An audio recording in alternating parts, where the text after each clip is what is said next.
সুন্দর, সন্দেশখালী ইস্যুকে গোটা রাজ্যে নিয়ে যেতে চাইছেন আপনারা। স্বয়ং প্রধানমন্ত্রী নরেন্দ্র মোদী সন্দেশখালী নিয়ে বার্তা দিচ্ছেন। সন্দেশখালী রেখা পাত্রকে আপনার বসিরহাটে প্রার্থী করেছেন। আপনারা চাইছেন সন্দেশখালীর ইস্যুটাকে গোটা রাজ্যে ছড়িয়ে দিতে, কিন্তু সেটা কি আদৌ সম্ভব? গোটা রাজ্যে অলরেডি ছড়িয়ে গেছে। গত কয়েকদিন আগে, আমার নমিনেশনের ঠিক 2-3 দিন আগে, আমরা গঙ্গারামপুরে মহিলাদের নিয়ে একটা মিছিল করেছিলাম। যদি সময় সুযোগ হয় একবার ভিডিওটা দেখবেন। সেদিন গঙ্গারামপুর সহ গোটা জেলার মানুষ স্টান্ট হয়ে গেছিল যে এত মহিলা, এবং আমিও অবাক হয়েছিলাম যে এত মহিলা বেরিয়ে আসছে। মহিলারা বুঝতে পারছে যে এই সরকার যদি থাকে তাহলে তাদের ইজ্জত, সম্মান, মান সম্মান কোনোটাই সুরক্ষিত নয়। এবং শুধু সন্দেশখালী নয়, এরকম সন্দেশখালী, শেখ শাহজাহান, অনেক না, বেশিরভাগ জায়গাতে আছে। এখানে আছে, এখানেও আছে। আমি বলছি, একজন পুলিশ অফিসার পাশের জেলাতে দাঁড়িয়েছেন, তার রিপোর্ট নিন, তিনি বহুদিন এই জায়গাতে ছিলেন। শেখ শাহজাহানের মতো লোকেরা তৃণমূল কংগ্রেসে প্রচুর আছে। কেউ শেখ শাহজাহানরা ওই যে বলে না, গু খায় সব মাছে, নাম হয় একটা বিশেষ প্রকারের মাছে। তো শেখ শাহজাহানের মতো লোকেরা শেখ শাহজাহানের মতো ফেসে গেছে। কম পড়াশুনো ছিল সেই জন্য ফেসে গেছে। অনেক শিক্ষিত হোয়াইট কলার মানুষ, সোকল হোয়াইট কলার মানুষরা এই ধরনের কাজ করে। আপনি কি নাম না করে প্রসূন ব্যানার্জি? আমি কারো নাম নিতে চাই না। আপনি কান পাতুন না, এখানে কান পাতলে পরে আপনি শুনতে পাবেন। এই হোটেলে কান পাতলে পরে আপনি শুনতে পাবেন। সুন্দর, অনেক ঢাকঢোল পিটিয়ে সিএ ফাইনালি কার্যকর হয়েছে। তো লোকসভা ভোটের প্রচারে বা মঞ্চে আপনারা সিএ কে এভাবে প্রচারের জায়গা আনছেন না কেন? না, সিএ আমরা প্রচারে আনছি, অবশ্যই আনছি। এবার দেখুন, সিএ একটা আইন যেটা সেকশনাল লোকেদের জন্য প্রযোজ্য, সবার জন্য তো সিএ নয়। তো স্বাভাবিকভাবে যেখানে মতুয়া, উদ্বাস্তু সংখ্যা বেশি, আমরা সিএ এর কথা সেখানেই বলছি। সিএ এর মাধ্যমে আশা করি আগামী কয়েকদিনের মধ্যে, বেশি দিন টাইম লাগবে না, বেশ কিছু মানুষকে নাগরিকত্বও দেওয়া হবে। প্রায় 2-3 হাজার মানুষ অলরেডি অ্যাপ্লাই করে দিয়েছে। আর মমতা বন্দ্যোপাধ্যায় এটাকে ইস্যু করছেন, প্রতিটা ময়দানে গিয়ে বলছেন সিএ মানে তারপরে ধাপে এনআরসি আসছে, নাগরিক তাদের ডিটেনশন ক্যাম্পে নিয়ে যাওয়া হবে।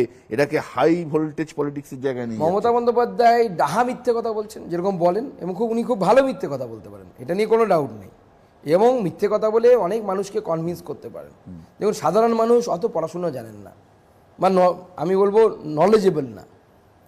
অনেকে আসামের উদাহরণ দেয় যে আসামে এরকম হয়েছে, আসামে এরকম হয়েছে, কিন্তু Assam is a separate thing, separate incident. আসামে যে ঘটনাটা ঘটেছে এনআরসির জন্য, তো এনআরসি কেন আসামে শুধু হলো, এই উত্তরটা তৃণমূল কেন দেয় না? আসামে ত্রিপাক্ষিক চুক্তি হয়েছিল কার কার মধ্যে? রাজীব গান্ধী কার নেতা? মমতা ব্যানার্জির নেতা। রাজীব গান্ধী যখন সেই চুক্তি করছেন, সেই সময় মমতা ব্যানার্জি কংগ্রেসে, মমতা ব্যানার্জি দায় নেবে না? রাজীব গান্ধী সই করলেন, আসামের স্টুডেন্ট অর্গানাইজেশন আসু সাইন করলো, আর আসামের মুখ্যমন্ত্রী সাইন করলেন। ত্রিপাক্ষিক চুক্তি হলো।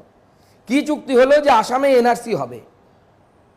সই করলেন রাজীব গান্ধী, যখন মমতা ব্যানার্জি কংগ্রেসের নেতা। আসামের ছাত্র সংগঠন সুপ্রিম কোর্টে গেল, সুপ্রিম কোর্ট বলল যেহেতু চুক্তি হয়েছিল অতএব তোমাকে এনআরসি করতে হবে আসামে। তো সরকার বাধ্য হলো এনআরসি করতে। তাহলে আলটিমেটলি রেসপন্সিবিলিটি কার? রাজীব গান্ধীর, কংগ্রেসের, মমতা বন্দ্যোপাধ্যায়। আমি মেনে নিলাম আপনার কথা। আমরা একটা ছোট্ট সিম্পল প্রশ্নের উত্তর আপনি দিন, যদি যেটা মাধ্যমে আপনি জনগণকে বলতে পারেন। ধরে নিন লোকে অ্যাপ্লাই করলো, আমি কথার কথা বলছি, নাগরিকত্বের জন্য অ্যাপ্লাই করলো, 100টা লোক অ্যাপ্লাই করলো, আপনারা 90 জনকে নাগরিকত্ব দিলেন, সরকার দিল, 10 জন নাগরিকত্ব দিল না, তাদের কি হবে? 100 জন অ্যাপ্লাই করলে 100 জনই নাগরিকত্ব পাবে। কেউ পাবে না এরকম নেই। যারা পাবেন না মনে হচ্ছে আপনাদের, তাদেরকে আমাদের সাথে যোগাযোগ করতে বলবেন। সে তৃণমূল কংগ্রেস করলে পরেও তার নাগরিকত্ব করে দেওয়ার দায়িত্ব আমাদের। কোনো রিফিউজি, আমি আপনার মাধ্যমে সমগ্র পশ্চিমবঙ্গের যত রিফিউজি, কারণ আমি নিজে রিফিউজি পরিবারের সন্তান। আমার ঠাকুরদা 1947-এ বগুড়া থেকে এপারে চলে আসতে বাধ্য হন। আমার মায়ের বাবা ওপারেই মারা গেছেন। আমরা সম্পত্তি পর্যন্ত নিতে পারিনি ওপারের, জমি জায়গা সব ওই পারে রাজশাহীতে পড়ে আছে, এখনও হয়তো পড়ে আছে, হয়তো খুঁজলে পুরনো নথি পাওয়া যাবে। আমি উদ্বাস্তু পরিবারের সন্তান হিসেবে সবাইকে আশ্বস্ত করতে চাই, ইররেসপেক্টিভ অফ পার্টি, আপনি তৃণমূল কংগ্রেস করেন, আপনি আমার সাথে যোগাযোগ করুন আপনার নাগরিকত্ব নিয়ে অসুবিধা হলে। আপনাকে নাগরিকত্ব পাইয়ে দেওয়ার অধিকার, মানে দায়িত্ব আমার। একজনেরও মানে বাতিল হবে না, একজনেরও বাতিল হবে না। এবং যে মিথ্যে ভয় দেখানো হচ্ছে যে মুসলিমদের এই হবে, অমুক হবে, আমি মুসলিম সমাজকেও আশ্বস্ত করতে চাই যে সিএ এর সাথে না মুসলিমদের যেমন সম্পর্ক নেই তেমন আমারও সম্পর্ক নেই, কারণ আমি উদ্বাস্তু পরিবারের সন্তান হলে, আমি জন্ম এখানে হয়েছে, আমি নাগরিক এখানে। যারা উদ্বাস্তু হয়ে এপারে এসছেন, আমার বাবার বাবা যদি বেঁচে থাকতেন তাকে হয়তো অ্যাপ্লাই করতে হতো, কিন্তু তিনি বেঁচে নেই, অ্যাপ্লাই করার প্রয়োজন নেই। সেই জন্য যে মিথ্যে বোঝানো হচ্ছে। এবং দেখুন, যখন সিএ পাশ করানো হয়েছিল, 21-এ নির্বাচন ছিল, স্টেশন পোড়ানো হলো, রেল স্টেশনে ভাঙচুর করা হলো, এখন সেটা আর হচ্ছে না।